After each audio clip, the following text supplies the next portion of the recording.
Welcome to square talks. నేను వాస్వి సోమరాజ్. సహజంగా అదృష్టం అనేది ఒకసారి తలుపు తట్టడమే చాలా గొప్ప విషయం.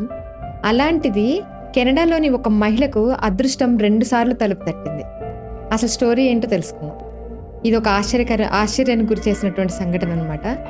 కెనడాకు చెందినటువంటి ట్రాంగ్ఫామ్ అనే ఒక మహిళ ఒక్క లాటరీ తీసుకుంటే ఇంకొక లాటరీ కూడా తగిలి 2 లాటరీస్తో ఆమె సక్సెస్గా అందరినీ ఆశ్చర్యానికి గురి చేసే విధంగా లాటరీ కొట్టింది. అది ఏంటనేది పూర్తి వివరాలు తెలుసు.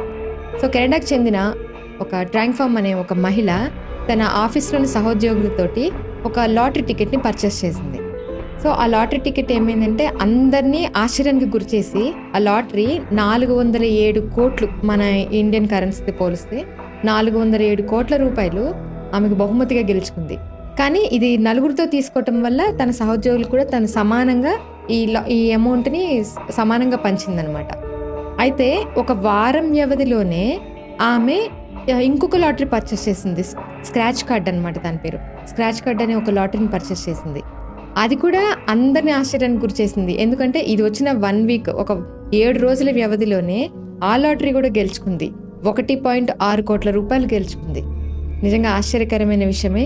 ఒకేసారి వారం రోజుల వ్యవధిలో ఒక మహిళ 2 లాటరీస్ గెలుచుకోవడం అనేది. సో నేను ఇంకొకటి చెప్పాలనుకుంటున్నాను. లాటరీ గెలుచుకుంది, అంతా బాగానే ఉంది. కానీ ఎవరికైనా ఎక్కువ శాతం స్టడీ చేస్తే అర్థమైంది ఏంటంటే, లాటరీ గెలుచుకున్న వాళ్ళు ఎవ్వరూ మనశాంతిగా లేరు.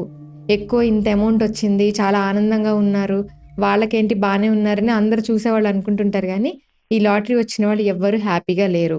ఎందుకు ఇలా జరిగింది అంటే, లాటరీ వచ్చింది, ఇంత పెద్ద మొత్తంలో అమౌంట్ వచ్చింది, ట్యాక్సులకి చాలా వరకు పోతుంది, సగం అక్కడే నిరుత్సాహపడతారు. ఇంత అమౌంట్ వచ్చింది, ఇంత అమౌంట్ లాటరీ వచ్చిన అమౌంట్ అంతా ట్యాక్స్కి పోయింది అని చెప్పి సగం బాధపడతారు. ఇంకొకటి ఏంటంటే, మన చుట్టూ ఉండేవాళ్ళు ఉంటారు, ఫ్రెండ్ సర్కిల్, ఫ్యామిలీ ఫ్రెండ్స్, చుట్టాలు ఉంటారు కదా, వీళ్ళందరికీ అనౌన్స్ చేస్తారు, మాకు ఇంత లాటరీ వచ్చింది, అందరికీ పబ్లిక్ అయిపోతుంది ఇంత లాటరీ గెలుచుకున్నప్పుడు. వీళ్ళందరూ వచ్చి వాళ్ళు ఖర్చులు పెట్టించి మనకి తెలియకుండానే మన లైఫ్ స్టైల్ మనమే మార్చేసుకుంటాం. మనం అనుకుంటాం ఇదివరకు ఉన్నట్టే మేము ఎప్పుడు ఒకేలా ఉంటాం, ఉండలేరు అలాగా. ఇంత పెద్ద లాటరీ మొత్తం గెలుచుకున్నప్పుడు ఒకేసారి వాళ్ళ లైఫ్ స్టైల్ మారిపోతుంది, మాట్లాడే విధానం మారిపోతుంది, అన్నీ చేంజ్ అయిపోతాయి. చేతికి ఎంత వస్తే అంత ఖర్చు పెట్టేస్తుంటారు. ఆఖరికి ఉన్నది కూడా పోగొట్టుకున్నటువంటి వాళ్ళు చాలామంది ఉన్నారు ఈ విషయంలో. సో అందుకని ఎక్కువ మొత్తం వచ్చిందని మనం ఆనందపడితే ఉన్నది కూడా పోతుంది. అందుకని ఈవిడ లైఫ్లో ఎలా ఉంటుంది, ట్రాంగ్ఫామ్ లైఫ్లో ఎలా ఉంటుంది అనేది చూద్దాం. ఇంకా మనం కూడా ఎదురు చూడాలి. Thank you for watching.